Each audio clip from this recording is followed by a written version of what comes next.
few weeks ago, several of you let me know that there had once again been a great disturbance in the science communication force, as though millions of voices suddenly cried out, "What the hell are you talking about? Please stop talking." Once again, the person responsible is the popular physicist YouTuber Sabine Hassenfelder. I covered Hassenfelder once before, back in May, when she made a really flawed video about transgender care. I was a subscriber of hers at the time. I found her generally educational about physics and pretty entertaining. And so at the time, I was shocked to see her produce a video that was so poorly researched. Since I put out that video, I've learned enough about her that I'm not surprised she's gone and done it again. Like, I had several physicist friends reach out and suggest that I find a different person to learn physics from. So this most recent video doesn't shock me. It's about capitalism and how it's actually good. Frequent watchers of this channel may already suspect that I'm not the biggest fan of capitalism. Have I benefited from it? Absolutely. Do I think that it has led to most, if not all, of society's greatest ills, including but not limited to income inequality and runaway climate change? Yes, I do think that. So I can see why many people thought, oh, Rebecca's going to go absolutely apeshit over Sabine's pro-capitalism video. Let's send it to her and pop some popcorn. But here's the thing. I watched her video and I did think that it was very poorly researched, but I just don't have the economics knowledge to properly deconstruct what seemed like dozens of mistakes and misrepresentations and but that's another story, hand waving. I'm not an economist, obviously, but I also never took an economics class in college. I haven't read deeply on the subject. I'm just not educated enough to be able to explain these points to other people. So I decided, you know what? I'm going to give this one a skip. But last week, the YouTube algorithm blessed me with a little bit of gold in the form of a channel called Unlearning Economics. The creator is an academic economist from the UK, and I think he does a really great job of reacting to Hassenfelder's video in real time on a live stream. I learned a lot watching it, so I very much recommend you go check it out if you would like to know what Hassenfelder got wrong or just skipped entirely. As always, links to everything I discuss are in the transcript, which I link below, available free to everyone on my Patreon. But there was one point in Unlearning Economics live stream in which he wasn't sure how to respond because the topic maybe wasn't really in his wheelhouse, and that was the history of penicillin. In her video, Hassenfelder argues that capitalism is the driver behind scientific progress, and she tries to illustrate this point with the story of penicillin. But he pretty much left it at naming the stuff. It wasn't until 10 years later that a group at the University of Oxford set out to find a way to grow the fungus and extract penicillin in large quantities. They then conducted medical trials, and once they were sure penicillin was both safe and effective, their method was scaled up by the pharmaceutical industry. Two members of the Oxford group later shared the Nobel Prize with Fleming. So what saved all those many lives wasn't just Fleming's observation in a petri dish. The game changer was producing the stuff in large quantities and bringing it where it was needed. Innovation and industrialization ultimately going back to capitalism. That's what saved all those people. And here's what Unlearning Economics had to say about that. So, wait, I don't think this conclusion follows from her example, right? Because she says, look, scientific discovery is often uncertain, potted, attributing it to one person, Fleming, whoever. It is usually a mug's game, right? You've got to appreciate that there are usually teams of researchers and long lapses of time between different inventions. But what she said is that a team at the University of Oxford picked it up. Now, I don't understand what that has to do directly with capitalism, right? You might make an indirect argument about capitalism and how it enabled the University of Oxford to exist, even though it predates capitalism, actually. But they're the ones that picked it up, right, and developed it. And then she says they developed it into a form where it could be taken and spread by the pharmaceutical industry. But I mean, I don't know. Essentially, he's a little understandably confused about what her point is and how it supports her thesis that capitalism is good. Now, this is more science history than economics, and I actually do feel like I maybe have the knowledge and the ability to explain what I think her point was supposed to be and also why she's still completely wrong. Hassenfelder starts this part of her video by first downplaying Fleming's role in the discovery, development, and production of penicillin, which is something that I definitely would have done as well in an essay for my 9th grade biology class when I was 13, and I thought it was super cool to debunk the history we learned in 5th grade. There was a period of time when one could argue that Fleming took more of the spotlight than he deserved, just as you could argue the same for literally any famous scientific advancement of the past 100 years.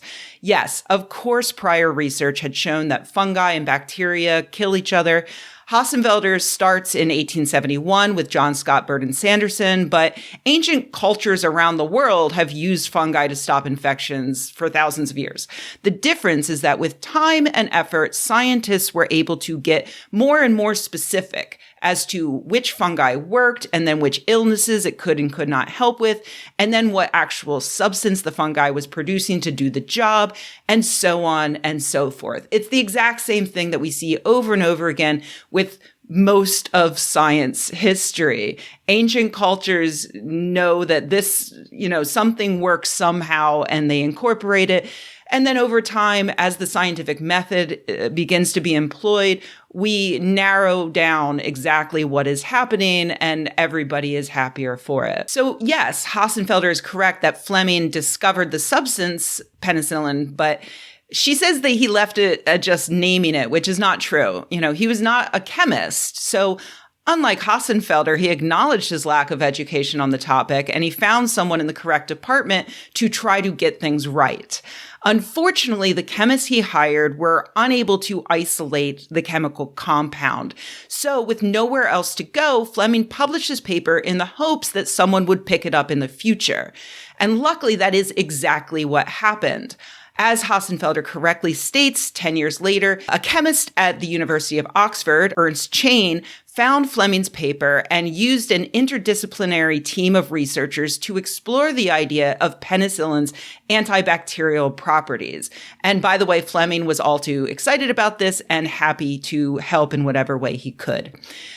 This team discovered that it was extremely effective at killing certain bacteria that infect and kill people. And so they quickly realized that they needed to find a way to produce this substance in large enough quantities to save millions of lives.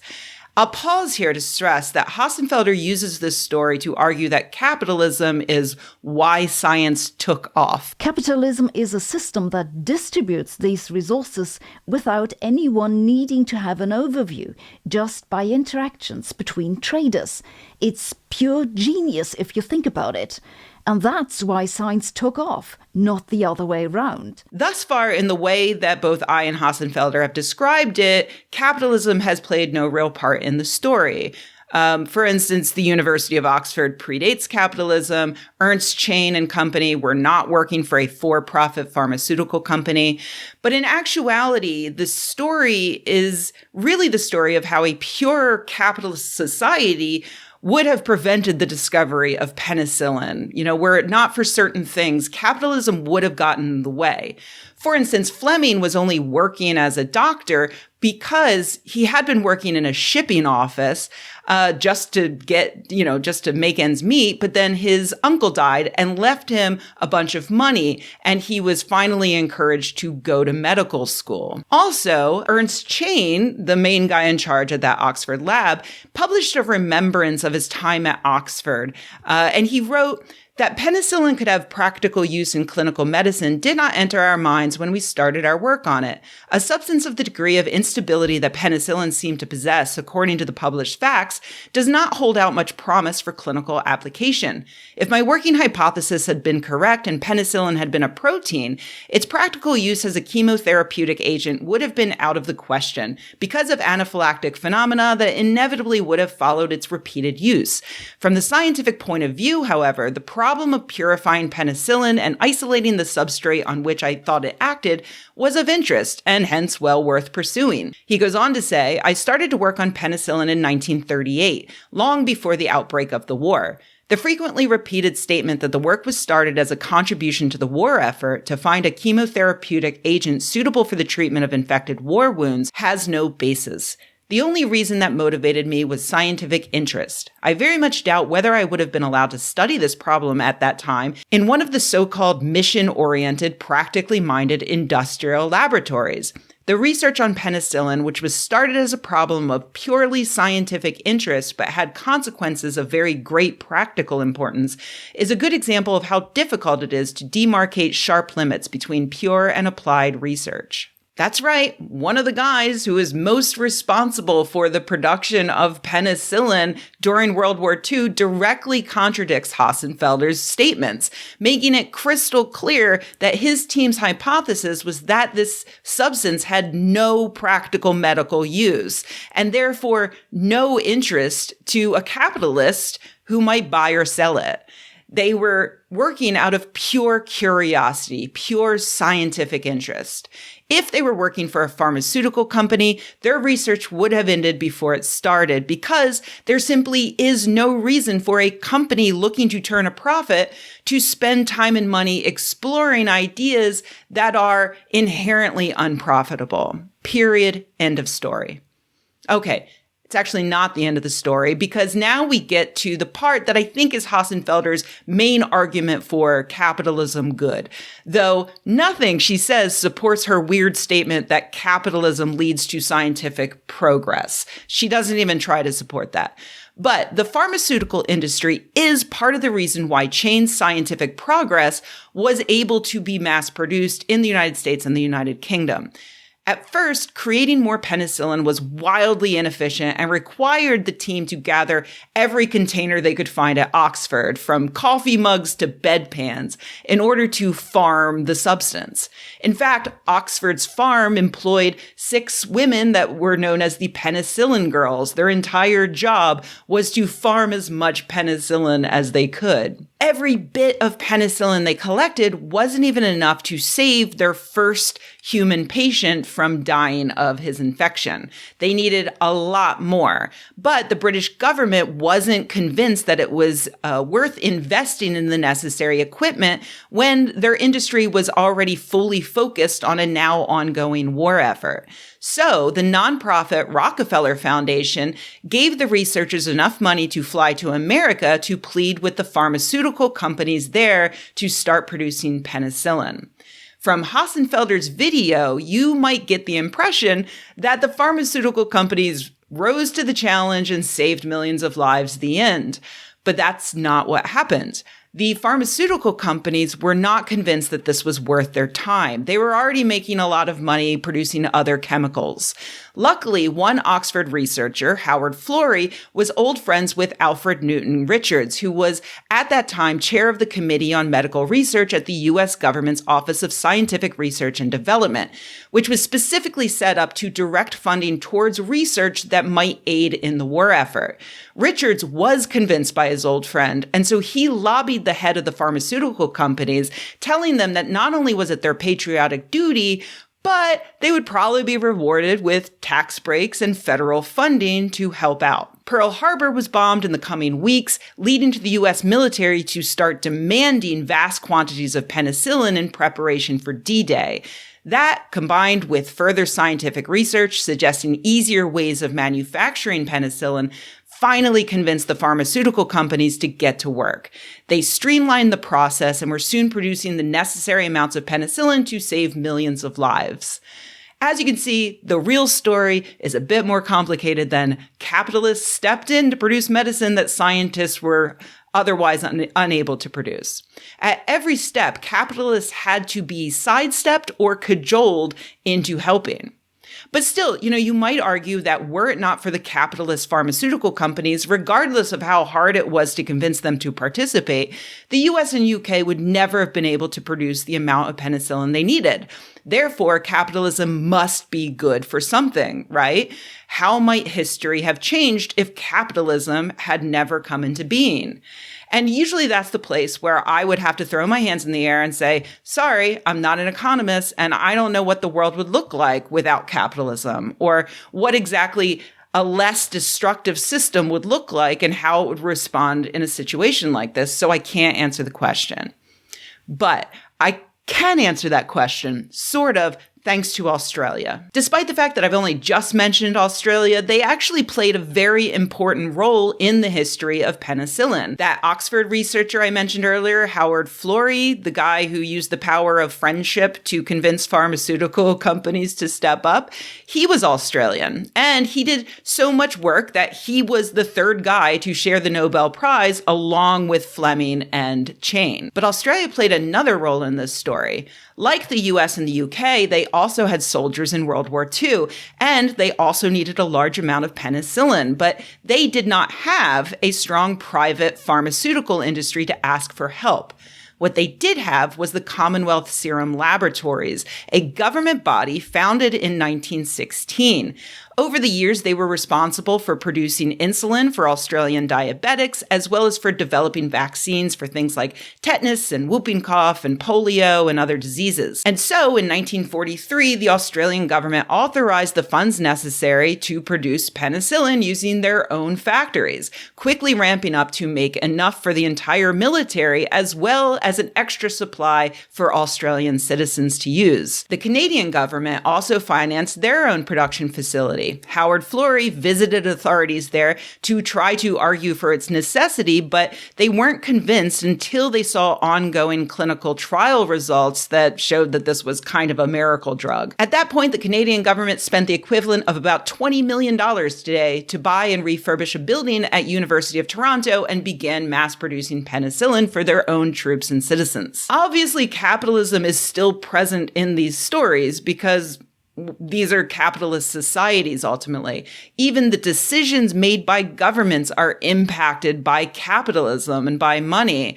In that same recollection I mentioned earlier, Ernst Chain wrote about the difficulty of continuing to find new antibiotics into the 1950s and 60s, saying that it became a collective effort amongst many individual organizations and companies that spread out their risk, and that a single government would never have taken on such an effort. One could not imagine the civil servant who would have had the courage to spend such very large sums of money on a project that could not be guaranteed to be successful, he wrote. But while it's hard to say how our world would look without capitalism, I hope that understanding the real history of this story in a more nuanced way helps you envision a world where scientific progress is valued in and of itself, and where the application of that science into technology that makes people's lives better is controlled by the people and not by a handful of impossibly wealthy and influential billionaires focused only on getting wealthier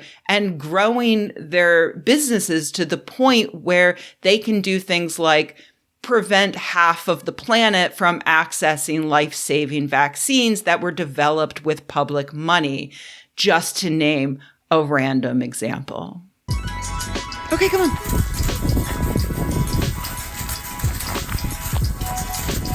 Hey everybody, thanks for watching. If you enjoyed this video, please give it a like. If you loved the video, please subscribe. And if you think the world could use more videos like this and you happen to have a few bucks laying around, head to patreon.com/Rebecca and join an awesome community of nerds like the people whose names you see on the screen right now. Thanks.